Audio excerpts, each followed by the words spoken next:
Hello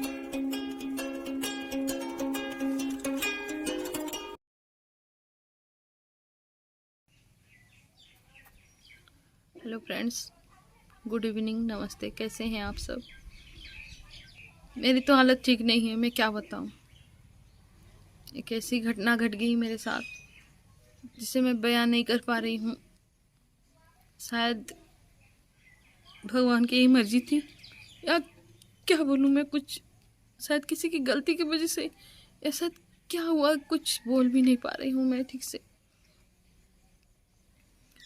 मेरे पापा फिलहाल 15 दिन हुए नहीं रहे। उनका ट्रीटमेंट चल रहा था बुर्ला में। उनको सिर्फ बुखार हुआ, उनका टेस्ट हुआ, एंटीजन आरटीपीसीआर सब में नेगेटिव निकला। ना ही मलेरिया, ना डेंगू, ना कुछ और, नॉर्मल बुखार। उसमें इंसान का जान चला जाता है, ये तो मैं नहीं जानती थी। लेकिन मैं इस सब में हॉस्पिटल वालों को दोष दूंगी। उन्हीं की वजह से मेरे पापा की जान गई है। उन लोगों की लापरवाही से मेरे पापा की जान गई है। हर किसी से मैं रिक्वेस्ट करूंगी, जिसके भी रिलेटिव्स में, जिसके पापा हो, मम्मी हो, भाई हो, बहन हो, या और कोई रिलेटिव्स हो जिसका भी तबीयत खराब हो, रिक्वेस्ट करती हूँ बुर्ला हॉस्पिटल कोई लेके नहीं जाए। बुर्ला हॉस्पिटल में लोगों की जान ली जाती है, ये हम लोगों को प्रूफ मिल गया है।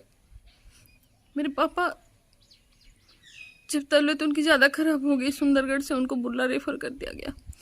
बुर्ला में जब आए तो उन्हें बोले, हम लोग एंटीजन रिपोर्ट दिखाएं कि नहीं नेगेटिव है, नहीं। तो वो लोग बोले कि नहीं, हम आइसोलेशन में रखेंगे। आइसोलेशन में रखने के बाद उनका आरटीपीसीआर टेस्ट होगा, उसके बाद हम डिसीजन लेंगे कि वो उनका कोविड नेगेटिव है या पॉजिटिव है। नेगेटिव रिपोर्ट देखने के बाद भी उन लोगों को विश्वास नहीं आया। मेरे पापा को ज़बरदस्ती आइसोलेशन में रखा गया, उनका टेस्ट किया गया, उनको ऑक्सीजन लगा था। ऑक्सीजन की कमी हो गई थी। उनका जस्ट पोनोमोलॉजी का केस था, और वो लोग पहला दिन रख दिया आइसोलेशन में, ऑक्सीजन देके, सलाइन देके। तभी पापा के तबीयत में बुखार भी नहीं थी, बुखार भी उनका ठीक हो चुका था। फिर अगले दिन मेरा भाई गया और आरटीपीसीआर रिपोर्ट के बारे में पूछने लगा, तो हॉस्पिटल वालों ने जवाब दिया कि आरटीपीसीआर रिपोर्ट नहीं आया, शाम तक आएगा। शाम में गया, शाम में भी उसको बोला गया कि नहीं आया है, कल तक आएगा। उसके अगले दिन भी गया, फिर पूछा तो फिर बोले कि नहीं, नहीं आया है। तो मेरे भाई ने घुसने नहीं दिया अंदर उसको, तो एक वार्ड बॉय को कुछ पैसे दे के बोला कि जाओ पापा से वीडियो कॉल में बात कराओ। और वार्ड बॉय गया, वीडियो कॉल में बात कराया। तो मेरा भाई देखा कि पापा के आंखों के नीचे चोट लगी है। उनसे पूछा कि क्या हुआ पापा, तो ये बताने के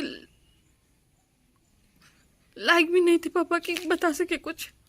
उन्होंने बोला सिर्फ इतना ही कि पता नहीं क्या हुआ।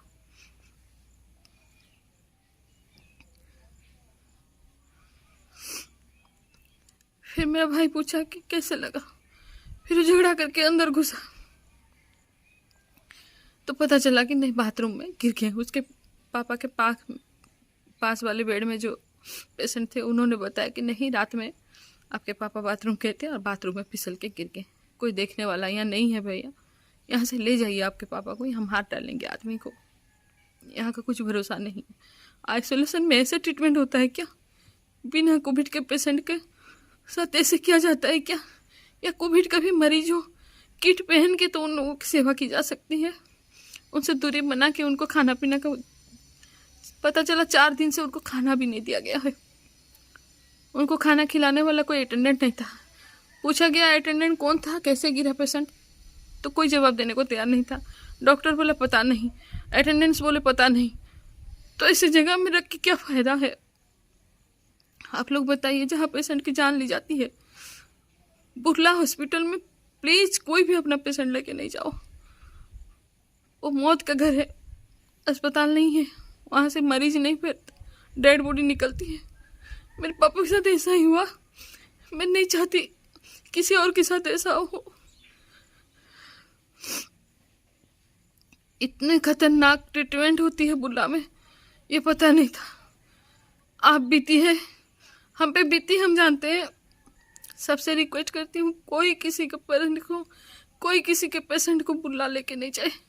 मैं नहीं चाहती मेरे पापा को हम लोग जैसे खोती हैं कोई और खोए। बहुत दर्द हो रहा है, बहुत तकलीफ हो रहा है। मेरा भाई कुछ नहीं कर पाया, ना ही हम लोग कुछ कर पाए। हॉस्पिटल वाले बहुत बदमाश हैं। रिक्वेस्ट करती हूँ मैं, बुर्ला कोई नहीं लेके जाएगा अपने पेशेंट को। जो भी दिखाएगा बस आउटडोर में दिखा दे के डॉक्टर को चले आएगा।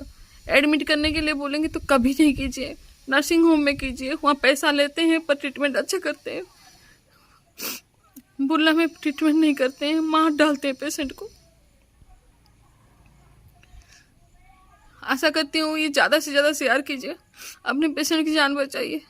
हिंदी में वीडियो डालने का वजह यह है कि मेरे बहुत सारे फ्रेंड्स जो उड़िया नहीं समझ पाते, वो भी समझे, वो भी देखें, वो भी जाने कि अस्पताल वालों की कैसे क्या किया जाता है।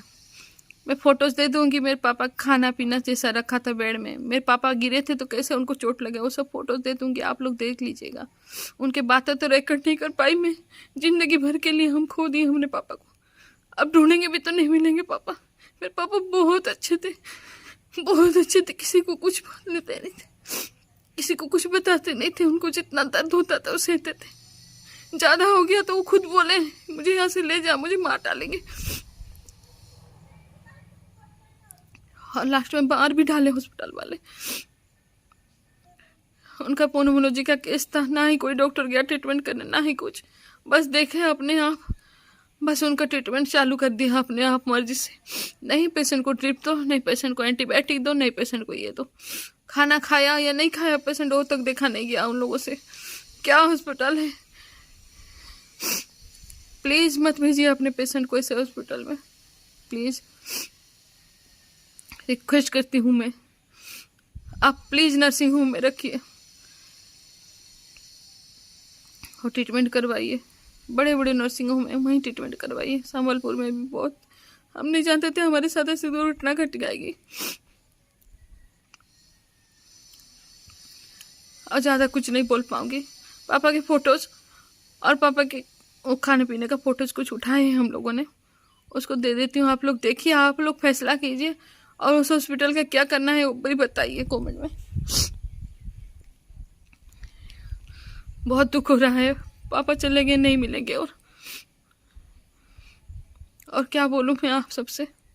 अब देखिए वो दर्द भरी कहानी सुन लीजिए आप, जो मेरी जुबानी मैंने जो बताया है बिल्कुल सच बताई है। मेरे मरे हुए पापा की कसम खा के कहती हूँ, मैंने कोई भी झूठ नहीं बोला। उस अस्पताल में कुछ भी ठीक नहीं है, वहाँ मत भेजिए अपने पेशेंट को।